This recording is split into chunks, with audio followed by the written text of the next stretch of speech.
कुरतडीतील शिमगोत्सवाची रंगत फार वाढलेली आहे। कालच हा जो कुरतडीचा साम रवळनाथ आहे हा आपल्या बहिणीला माघारी गेला होता आणि थोड्याच वेळात त्याची बहीण जी नवलाई पाहुणाई आहे ती तोंडदेमध्ये असते, ती आपल्या भावाला भेटायला या ठिकाणी येईल आणि सुरुवातीला ज्या ठिकाणी आपण पाहतो ते मैदान आहे त्या मैदानात ती बहीण नाचायला सुरुवात करेल आणि बहीण आल्यानंतर जो काही साम रवळनाथ जो तिचा भाऊ आहे हा वाजत गाजत त्या ठिकाणी जाईल, आपल्या बहिणीची भेट घेईल आणि दोघं भाऊ बहीण हे जो काही पालखी नाचवण्याचा भावा बहिणींचा आनंद आहे हे सर्व जे काही भाविक आहेत ग्रामस्थ आहेत ते लुटण्याचा प्रयत्न करतील। आपल्यासोबत आहेत हे या ठिकाणचे कुरतडी गावचे गावकर। दादा नेमकं काय सांगाल, कशी प्रथा आहे ही? प्रथा म्हणजे पूर्वी परंपरा ही चाललेली आहे। साम रवळनाथ नवलाई पाहुणा आहे म्हणून आमचा बारावाडीचा गाव आहे, ते सगळे एकत्र मिळून सगळे लोक आम्ही तिकडे माघारी जातो। जवळजवळ 50-1 लोक तरी जास्तीत जास्त असतात तिकडे। ते माघारी तिकडे गेले, ते माघारी जाताना नवलाई पाहुण्याचा अजिबात तिकडे चेहरा दाखवायचा नाही इथं भेट झाल्याशिवाय। मग आम्ही काय ओटी असतो ते तिकडे वरती आम्ही हे करतो, सोडतो आणि ओटी भराय आम्ही गुरुवांना सांगतो। त्याच्यानंतर आल्यावरती आम्हाला काय नमन विमन पूर्वीपास जे रीतिरिवाज आहे त्याप्रमाणे आम्ही ते नमन विमन हे करतो आणि त्याच्यानंतर आम्ही इकडे येतो। ते आज नवलाई पाहुणा आहे ते आज इथं भेटीसाठी येणार आहे। जोपर्यंत भेट होत नाही तोपर्यंत भाऊ आपला चेहरा दाखवत नाही अशी त्यांची प्रथा परंपरा आहे। भाऊ माघारी गेला, तिचा जो काही रीतिरिवाजाप्रमाणे तिचं जे काही पुरवायचं होतं ते त्या गुरुवांच्या मार्फत तिथे पुरवण्यात आलं। थोड्याच वेळात तोंड्यातून जी काही नवलाई पाहुण्याची ज्या साम रवळनाथाची बहीण आहे ती थोड्याच वेळात वाजत गाजत या ठिकाणी येईल। भाऊ इथून सहानेवरून वाजत गाजत त्या ठिकाणी जाईल। दोघांच्या भेटीचा सोहळा तिथे रंगेल आणि दोन्ही पालख्या आनंदात नाचवल्या जातील।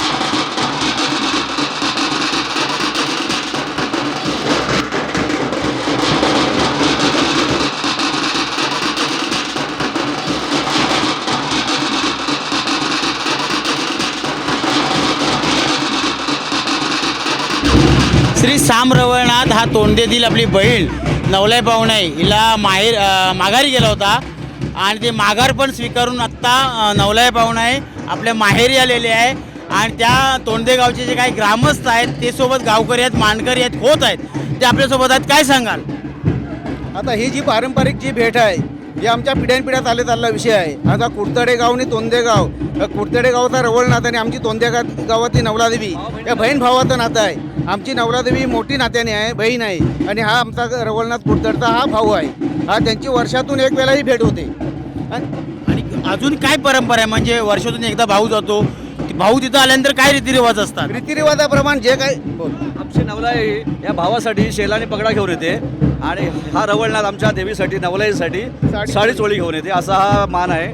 आणि जवळ नातंच आहे, भावा बहिणीचं नातं आहे, भरपूर वर्षानुवर्ष चाललेला हा हे प्रथा आहे। नाही, भाऊ तोंड्यात आला बहिणीला भेटायला की त्याची भेट होते की तिथे भेट होत नाही, तिथे मानकरांच्या घरी बसतो। देवा धर्माच्या रीतिगतीप्रमाणे जे तिथे काय देवाला सांगणं असतं ते सांगितलं जातं। त्याच्यानंतर आमची देवी इकडे वरती येते आणि त्यांची एकत्र दोन्ही पालख्या एकत्र भेटून भेट होते, हा परंपरेचा विषय आहे। भेट झाल्यानंतर पुढचा जो कार्यक्रम असतो, देवी नवलाईची पालखी आपल्या गावी सासरी निघून जाते, देव रवळनाथ आपल्या सहानेवर जातो। पुढचे कार्यक्रम काय असतात? दोघांची इथे भेट या मुलीमध्ये भेट झाली की दोन्ही पालख्यांचं आसन एकत्र केलेलं तिथे आहे। समोरासमोर बसवली जातात, बसवल्यानंतर तिथे रीतिरिवाजाप्रमाणे गारगारांनी सगळ्यांची आलेल्या भाविकांची सुखदुःख सांगितली जातात आणि त्याच्यानंतर प्रसाद होतो। प्रसाद झाल्यानंतर आमची नवलादेवी तिला सोडायला ह्या रवळनाथ 5 पावलं पुढे येतो, आम्ही आमच्या गावाला निघून जातो। ते लोक आपल्या मांडावरती येऊन त्यांच्या आपल्या गावाचे कार्यक्रम साजरे करतात। थोड्याच वेळात भाऊ बहीण या ठिकाणी नाचतील, खेळतील, आनंद लुटतील।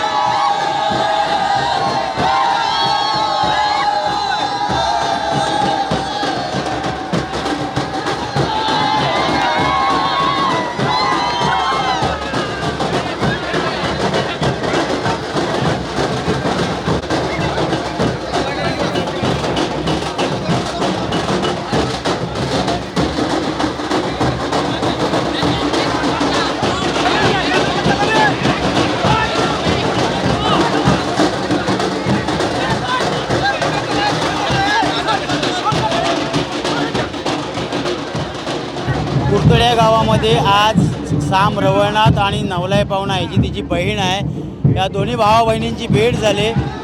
संपूर्ण पंचकृषी असेल, दशकृषी असेल, 12 वाड्या असतील, संपूर्ण ग्रामस्थ भाविक जे काही मानकरी असतील, गावकरी असतील, खोत असतील, जी काय प्रथा रिवाज त्यांचे असतील, हे सर्व मंडळी या ठिकाणी दाखल झालेत.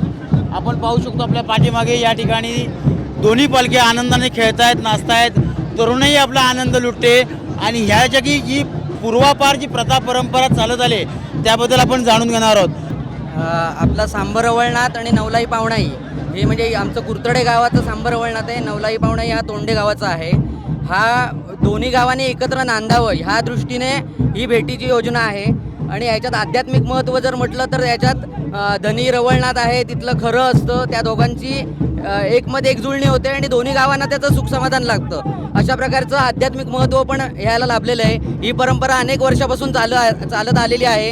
आमचे पूर्वज असे सांगतात की इथे एक वर्ष भेट काही माणसांच्या हेवेदावे ह्याच्यामुळे भेट झाली नाही, तर भर पावसात परत रूपं लावून दोन्ही पालख्यांना रूपं लावून भेट घडवून आणावी लागली, कारण दोन्ही गावांमध्ये रोगराई आली होती, त्यामुळे भेट घ्यावी लागली अशी ह्याची आख्यायिका आहे. त्यामुळे ही भेट होणं हे दोन्ही गावांसाठी सोयीस्कर असतं आणि दोन गावांनी लगतचे दोन गाव एकत्र नांदावेत, एकत्र राहावेत. आणि सुशेगात जो कोकण जगतो माणूस त्याचा हा प्रतिशिमगा म्हणून इथली भेट ओळखली जाते आणि ही दशकृषीत मोठी अशी भेट आहे. प्रमाणात या ठिकाणी महिला आलेल्या आहेत, तरुणी देखील आहेत. संपूर्ण दशकृषी असेल, पंचकृषी असेल, चतुर्सीमेतील सर्व नागरिक, महिला असतील, बंधू भगिनी असतील या ठिकाणी लुटलेले आहेत. आणि हा जो काही भेटीचा सोहळा आहे हा पाहण्याचा आनंद या ठिकाणी लुटण्यात येतोय. आपण काही महिलांशी देखील संवाद साधण्याचा प्रयत्न करूया, पाहूया ते काय म्हणतायत. ताई, काय सांगाल? आज इथं सोहळा रंगतोय, कसं वाटते तुम्हाला? कुठल्या पालखीचा सोहळा आहे इथे? नवला देवी आणि रवळनाथ. हा कसा सोहळा रंगतो दरवर्षी? दरवर्षी असाच मोठ्या प्रमाणात होतो. काय तुम्हाला काय फील वाटतं, काय वाटतं त्यावेळी? छान वाटतं. आम्हाला छान वाटतं या ठिकाणी दरवर्षी हा सोहळा रंगतो आणि आम्हाला छान वाटतं असं त्यांचं म्हणणं आहे. अजूनही काही भाविक असतील, नागरिक असतील, त्यांच्याशी देखील आपण संवाद साधूया. मी माझ्या कॅमेरामॅनला विनंती करतो की हा जो संपूर्ण परिसर आहे हा आपल्या दर्शकांना दाखवा, कारण कुर्तडे गावात जो काही शिमगोत्सव होतो, जी काही प्रथा परंपरा आहे ही पाहण्यासाठी किती हजारोच्या संख्येने लोक उपस्थित राहतात याचा प्रत्येक साऱ्या आपल्या दर्शकांनाही व्हावा आणि कशा पद्धतीने या ठिकाणी पालखी नाचवली जाते हे देखील आपल्या दर्शकांना पाहता यावं, यासाठी मी माझ्या कॅमेरामॅनला विनंती करतोय की त्यांनी आपला कॅमेरा आहे तो सर्वत्र थोडा फिरवावा. आपण अजूनही काही भाविक आहेत, दर्शक आहेत, आपण त्यांच्याशी संवाद साधूया. या ठिकाणी ढोल पथक आहे, दोन्ही गावाचा ढोल पथक आहे. दोन्ही गावातील ढोल पथक जे काही सहकारी आहेत मनमुराद आनंद लुटतात, ढोल वाजवण्याचा मनमुराद आनंद या ठिकाणी लुटतात. आणि जो काही पालखी सोहळा आहे, जो पालखी नाचवण्याचा आनंद आहे हा देखील या ठिकाणी मोठा शिगेला पोचलेला आहे.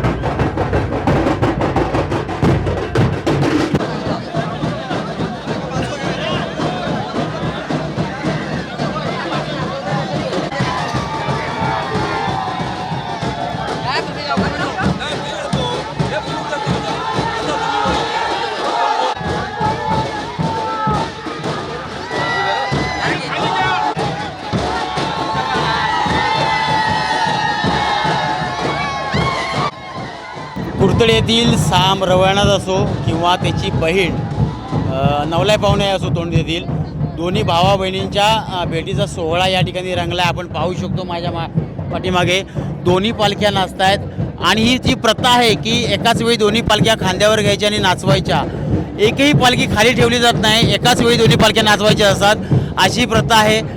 हा जो पालखी नाचवण्याचा किंवा भेटीचा कार्यक्रम संपल्यानंतर दोन्ही पालख्या सहाणेवर जातील, त्या ठिकाणी विराजमान होतील आणि मग काही दोन्ही गावाची जी काही गाराणी असतील, इडापिडा गावचे टळो, या गावाला काही जे काही सुखसंपत्ती, सुखसंपन्न आणि आरोग्य चांगले मिळो यासाठी जी काही गाराणी घातली जातात ती गाराणे घालतील.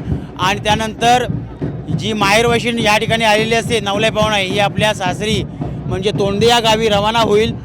श्रीदेव रवळनाथ हा तिला सोडण्यासाठी एक 5-10 पावलं पुढे जाईल आणि पुन्हा माघारी येऊन सानेवर विराजमान होईल आणि दोन्ही गावचे जे काही रीतिरिवाजाप्रमाणे कार्यक्रम आहेत हे तसेच पुढे सुरू राहतील. कॅमेरामन दीपक मोहितेसह Prashant Pawar, Times Digital Kurtade Ratnagiri. Times डिजिटलला लाईक करा, शेअर करा, सबस्क्राईब करा आणि बेल आयकॉन दाबायला विसरू नका. Times digital.